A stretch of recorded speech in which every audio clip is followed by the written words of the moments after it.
One of the most memorable characters in the modern Fire Emblem fanbase, but also one of the most controversial, is Micaiah, the Priestess of Dawn. Who is this mysterious figure? Why did she cause such a stir upon the initial release of her game, and what led her to her rise in popularity? Hello, I'm Britt, and I'll be your host for the second episode of Lord Lore, where we take a deep dive into the story of one of the most prominent female lords of the Fire Emblem series. Keep in mind, this video will include some spoilers for the Talius game, so if you want to avoid those, feel free to come back after you play the games yourself, or after you watched our playthrough, which we stream live on YouTube and Twitch every Talius Thursday.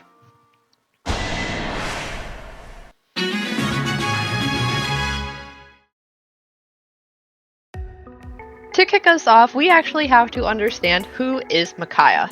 Micaiah is one of the main playable characters of the 10th game in the Fire Emblem series, Fire Emblem Radiant Dawn for the Wii. Her great deeds quickly propel her from a no-name wanderer to one of the highest ranking officers of the Dayan Liberation Army, and then later the Dayan military itself. Over the course of her game, she becomes involved with several conflicts in which the very survival of her nation is at stake.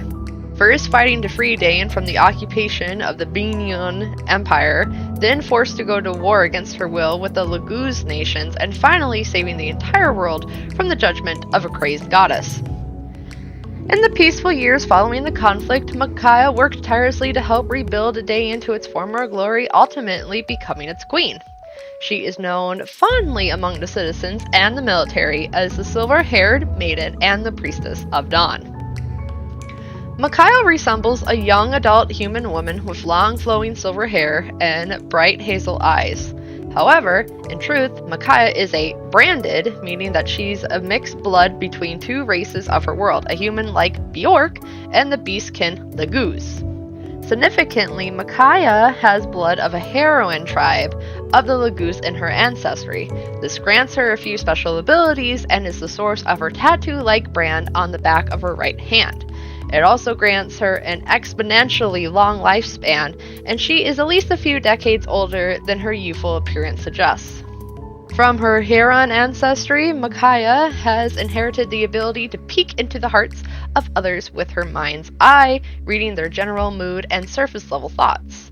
She also has foresight, a limited ability to predict future events, which comes in handy when trying to outmaneuver opposing armies. Sorry, Ike.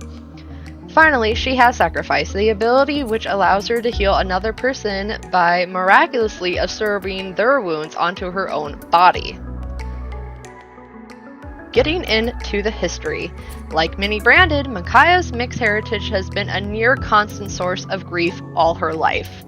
In the world of Talius, branded are frequently subjects to persecution from Bjork and Laguz alike, being perceived as not truly belonging to either. Before joining the fight to liberate Dayan, Micaiah passes herself off as a Bjork woman, making a living as a simple fortune teller. She wandered through Dayan, never slowing down in one place for too long. She feared that if she did, people would start to notice that she wasn't aging at the same rate they were. It was during this time that she first met Soth. More on him in a little while. Getting down to Micaiah's personality. Micaiah is noteworthy for her reckless selflessness, as demonstrated by her sacrifice skill. She is the type of person who will leap to the aid of someone suffering right in front of her, paying no thought to her own health or safety. She also has a powerful sense of empathy and justice, especially when it comes to the people of Dayan. She has a strong desire to end suffering of her people and fight back against the oppressors. This came about as a result of the suffering she witnessed during the Mad King's War. Before then, she mostly kept to herself and her own business. This ties into another defining trait of Micaiah, her loyalty. She places absolute faith in Peleus, who serves as Prince of Dayan during her game, believing him to represent Dayan's future. This unwavering loyalty can sometimes lead her to act against her better judgment. Now, as for Marth's episode, Micaiah has so many relationships across both the games and across so many characters in the Talius series that me and Hana, we sat down and we picked a couple important relationships that we thought were the most important. So the top three are Soth. Micaiah met and befriended Sov when he was an orphan wandering the streets of the Dayan capital. To hear her tell it, he had been following her around, watching her at a distance for a few days, and one day she held out her hand to him, just like a stray animal. He took it, and from that on, the two were joined at the hip. Sometime after that, however, Micaiah believed that she wouldn't be able to stay with him any longer for some reason, that she refused to settle down in any one place in Dayan for long.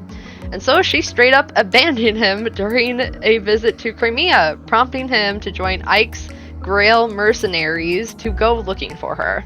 When they reunite years later after the Mad King's War, she promises never to leave him again, and Soph begins to act as her unofficial bodyguard and advisor when she becomes a figurehead in the war to liberate Dan.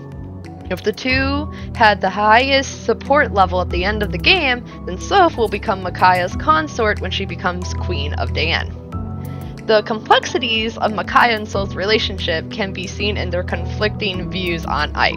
Micaiah spends much of her game having a negative view on Ike because it was under his leadership that Dayan ultimately lost the Mad King's War. In her mind, if it were not for Ike, the people of Dayan would not be suffering under Begnion as they were now. Meanwhile, Soph is very fond of Ike because he served in his army during the Mad King's War and experienced firsthand the victories brought by his leadership. Soph's tale of Ike exploits often irritate Micaiah to the point that one time she refers to Ike sarcastically as the father of Soph's children.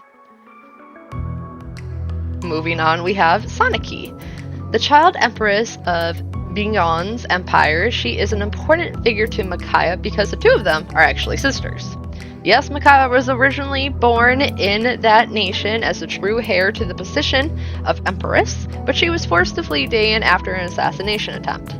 Sanaki, her sister, was born sometime after she escaped, but the blood of the heroine tribe did not manifest into Sanaki as it had into Micaiah. Due to the politic conflict that the both of them were experiencing, Micaiah and Sanaki initially ended up fighting on opposite sides in the Luguz War. However, they eventually ended up fighting together to defeat the goddess.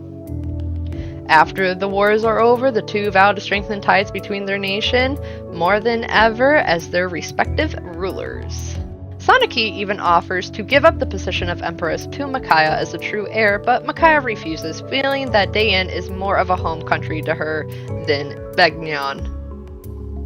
And lastly, we have Yune, Micaiah's animal companion, a small orange and red bird that follows her around. She first appeared to Micaiah shortly before the start of the game, flying up to her and landing on her finger. Micaiah named her Yune after the word literally popped into her head at that time. She is a rather chaotic bird in the opening cutscene of Radiant Dawn. She is seen loudly tweeting and alerting guards to Micaiah's position immediately after Micaiah pleads with her to stay quiet. According to the official artwork, she's also fond of sitting on people's head, a habit which tends to irritate Micaiah.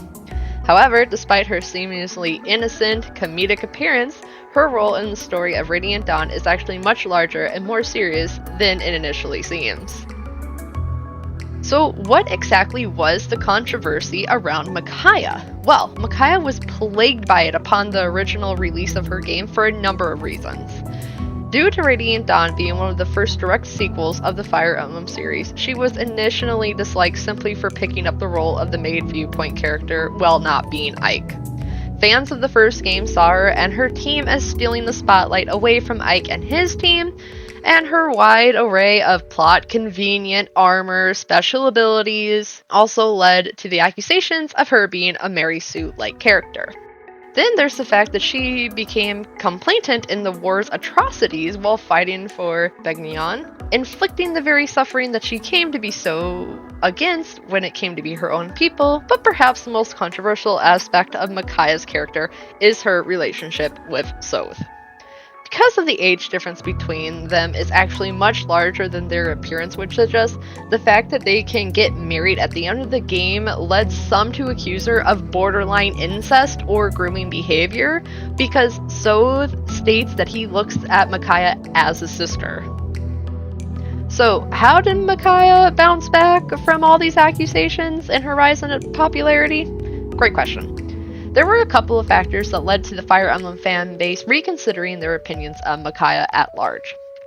First, there was the introduction to the avatar system in Fire Emblem Awakening. The idea of a player avatar not just being a playable unit, but the main character, was new to Fire Emblem.